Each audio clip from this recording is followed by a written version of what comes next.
I think that audience members will learn more about the struggles of the LGBTQIA people that they know. We all know a little bit about our friends. We all know a lot about some of our friends. But I think when you walk away from a show like this, even the people in the cast that you know and you think you know well, you're going to learn something about them that maybe you didn't know, or a perspective of their story you hadn't heard before.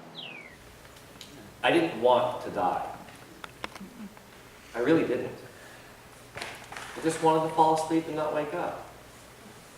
In the mind of a 16-year-old struggling with coming out, on top of the crazy hormones and emotional instability of simply being a teenager, that made perfect sense.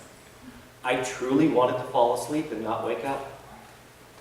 Like Snow White or Sleeping Beauty, my sleep would be deep and just long enough to get me past some dark times.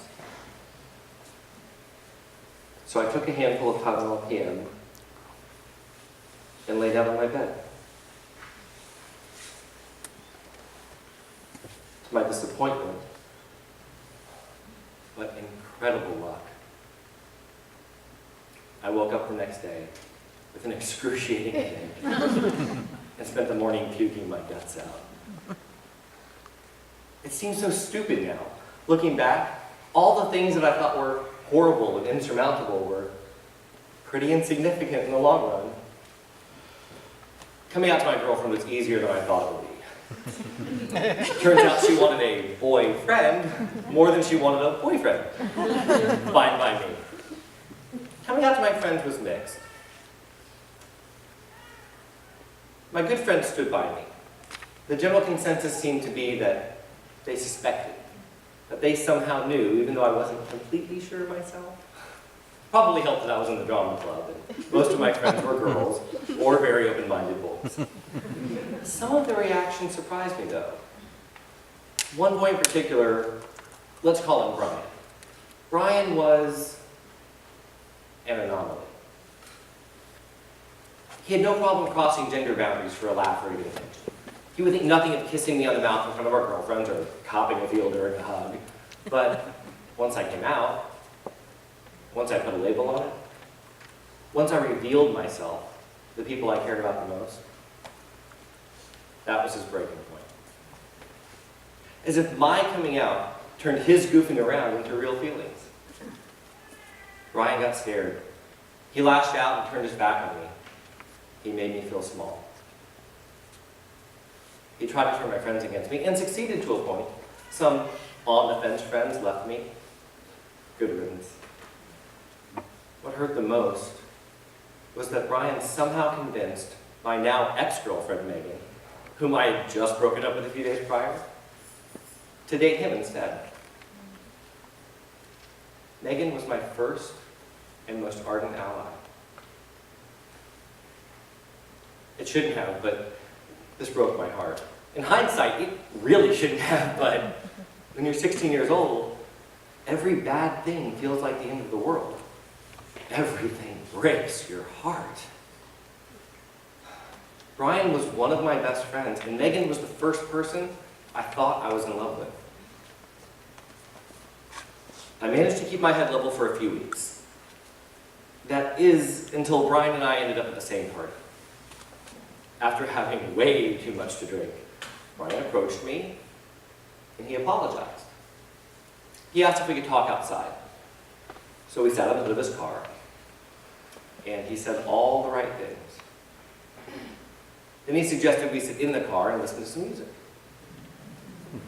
After a few songs, Brian told me that he and Megan were breaking up.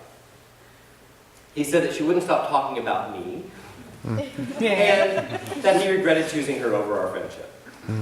He said that our friendship meant a lot to him, and he was secure enough in his masculinity that all the kissing and ass grabbing we'd done for a laugh was no big deal, and it didn't mean anything sexual. I remember saying something to Brian that I will always regret. I told him that it meant something to me. The next thing I know, Brian was kissing me, or I was kissing him. The point is, we were making out in a way that I'd only seen pixelated late at night with scrambled eggs.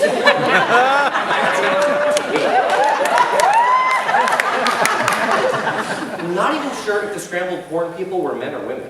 An arm here, a leg there, a head here, an ass. Anyway, we were making out like our lives depended on it. It was kind of amazing. After a while, we decided to go back into the party. And Brian went right over to his buddies, spent the rest of the night ignoring. The following Monday at school, I was getting treated like a bastard at a family reunion. Kids were laughing and talking behind my back. The jocks would call me names, barely under their breath as I walked by. Fudge packer, ass fairy, butt pirate. You know, for guys who would claim that the thought of gay sex disgusted them, they sure seem to know a lot of slang terms for it. I found my sanctuary in the school auditorium. Ironically, the only place I could escape teenage drama was in the drama club.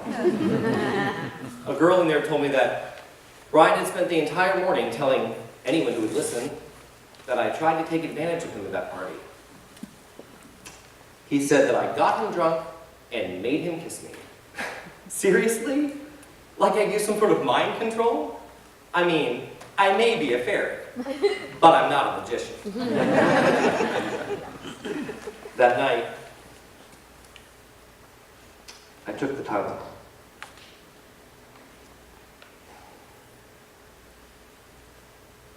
I told Megan all about it. We decided that I would be safer if we got back together. I would have plausible deniability against any gay accusations because, hello, I have a girlfriend, and Megan had her boyfriend back. Needless to say, that relationship did not last. The following summer, I met Mark. Oh my God. Mark was 6'4" and a dancer. He looked like the guy from those Calvin Klein cologne ads, and you know what? That's another story for another time.